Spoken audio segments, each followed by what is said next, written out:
Creepypasta time, NASA is trying to kill me. My name is Dr. Adrian Reinhardt and I'm the last surviving member of the Kronos project team under the National Aeronautics and Space Administration. You've never heard about me or the project because for all intents and purposes we do not exist. But I'll be damned if NASA is going to let my colleagues' deaths be for nothing more than a classified folder collecting dust on a shelf. I know you probably won't believe me, I wouldn't if I were you. But I'm not asking you to believe me, I'm just asking you to listen. The Kronos project was secretly established in 1988 by NASA and headed by the Department of Defense. The goal was to use deep-range satellites and telescopes to search the far regions of space for signs of life beyond our solar system. What we found was something far worse. In 2004 a signal was detected from the Boötes void, which is a vast span of nothingness in space nearly 1 billion light-years in diameter. And when I say there is nothing, I really mean nothing. The void contains absolutely no matter or even dark matter. It's essentially a definitive null zone in the universe devoid of anything, all except for a single continuous signal. I remember it like it was yesterday. My colleagues and I were sitting in a room that can best be described as a discount version of the Mission Control Facility in Houston. We were all there at our desks going over sheets of useless data from other reconnaissance scans until the detection alarm started to go off, signifying that a signal had been detected from deep space. When we started going over the data we triangulated the signal source to RA 14 hours 50 minutes 0 seconds dec plus 46 degrees 00 inches. For those not versed in stellar coordinates, it pointed right smack dab in the middle of the void.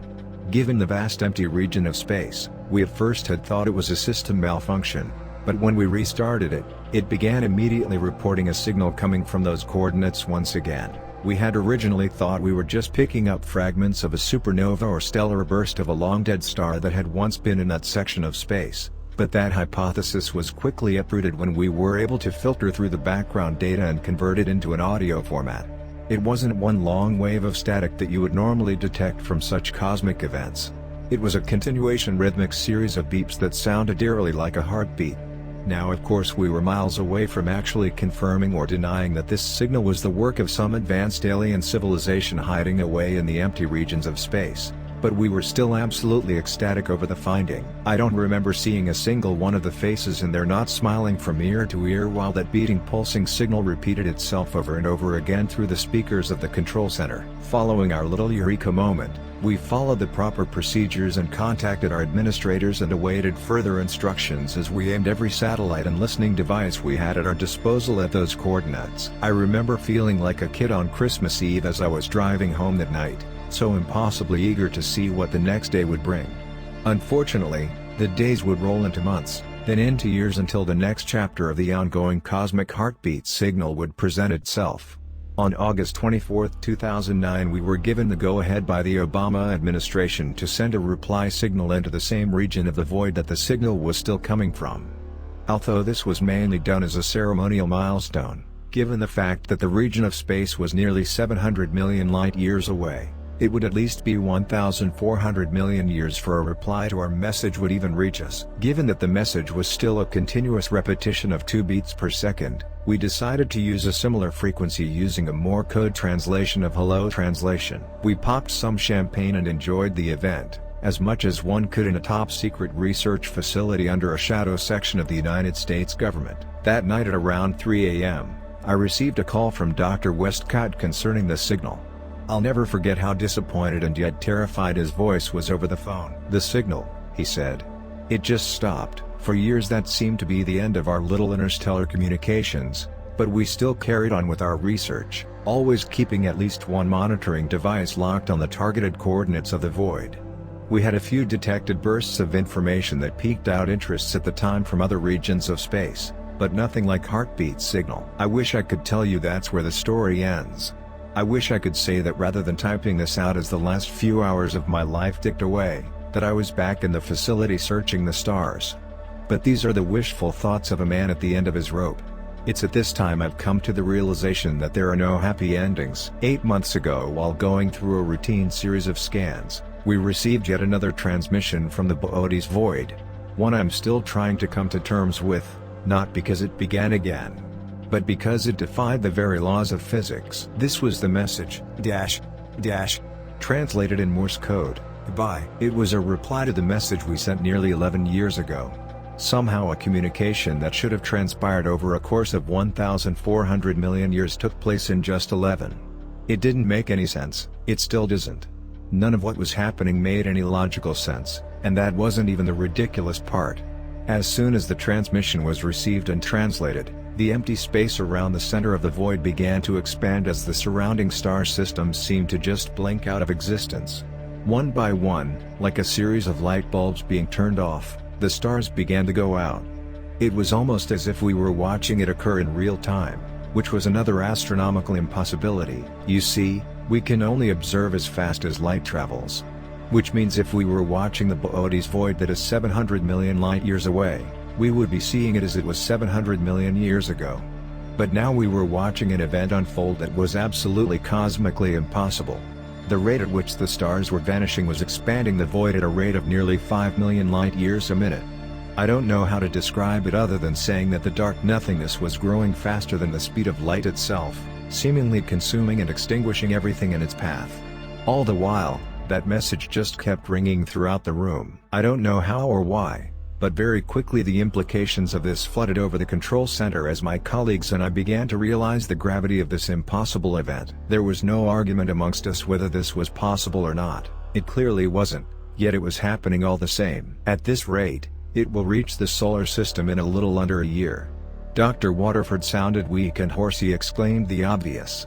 We were all thinking the same thing. In a little under 360 days, this cosmic expanse would reach our very own star system. We of course didn't know what would happen when it did, but in astronomy, you always think of the worst. If the sun was somehow extinguished by the void as all the surrounding stars were, it would take a little under a year for the Earth to become an uninhabitable wasteland.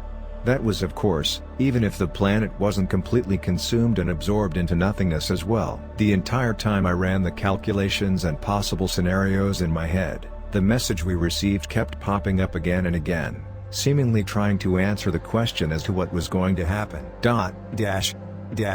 Goodbye. It seemed to hit Dr. Redmond first as he leapt to his feet and made for a dashing sprint to the exit. Soon, everyone began to follow. Under normal circumstances you'd think that the man's cheese had finally slid off his metaphorical crackers. But given the current situation, given what we were witnessing, he may have been the most sensible one in that entire room. Then, just as a few others were making their way towards the exit, it suddenly dawned on me as well. The message, it must have been telling us and everything else in its path goodbye. Whatever was in the Boötes void was coming for us, coming for everything. At the time we really weren't thinking of the consequences of our actions. We weren't focused on the repercussions of suddenly jumping ship and going AWOL from a top-secret government program. The only thing racing in our mind was the sweeping wall of nothingness hurtling towards us faster than the speed of light. I went straight home and drowned myself in a bottle hoping to wake up the next morning to realize everything was just some crazy dream. I wouldn't be so lucky, of course. In truth I would come to find that out very quickly. That night at about 1 a.m., I was awoken by my phone. When I went to check the unknown caller, it turned out to be one of my colleagues, Dr. Maverick Burcham, who was one of the last men to even leave the facility that day. "You've got to run, Adrian," he yelled, trying to catch his breath. I had wondered at the time what had caused him such physical exertion. What are you talking about?" I asked as my head pounded with a throbbing migraine. "They're scrubbing the project. Cleaning house. Don't you know what that means?" That first sentence was all I needed to sober up. If what he said was true, then word had gotten up the chain of command and they had now come to knowledge about both the discovery and its implications, as well as the science team's reaction to said implications. If they were scrubbing the project, then we would be the first to be cleaned up. "How do you know about this?" I asked him. I tried to go over to McGuire's house to discuss possible outcomes about the expansion, but when I got there his house was burning to ashes. And Cuthbert and Lethbridge won't answer their phones. And on top of all that, I think I'm being followed. "Are you sure?" I asked as I made my way to the bedroom window, searching for any sign of government hitmen. "Yes, absolutely. I've driven around my block twice and now I'm on 58 South. There's been a black unmarked car following me the entire way." I could almost make out what were sniffles through the speaker. "Listen, you've got to get the hell out of Dodge right now while you've still got a pot to piss in. If you half as smart as I know you are, then you'll. Those were the last words I heard from him before the signal gave out. I didn't need much more of a warning after that. I quickly got some things together and piled up into my Avalon and hit the highway. I've been on the run ever since then, dodging any sign of suspicion by moving state to state, county to county. All until now. Once I post this, they'll obviously be able to trace it, and I'm going to let them. I've been running all year, and I'm tired of it. Mainly because there doesn't seem to be a point to it any longer. Within a few months the expanse will reach us anyway. So forgive me if I take the easy way out of this. I wish I could tell you in these final words that the governments of the world are working together to somehow try to stop this, but they know better. They know it's coming. And rather than be upfront with you, they want to hide it as long as possible. That's why there's been so much shit clogging the news and media here lately. They want total blanket coverage of so much chaos here on Earth, that way no one looks up to see the inevitable. It's coming, and there's no stopping it. So do me a favor, will you? Make what little life you have left worth it. Hold your loved ones. Go on that vacation you keep putting off. Do what makes you happy. Live. Goodbye.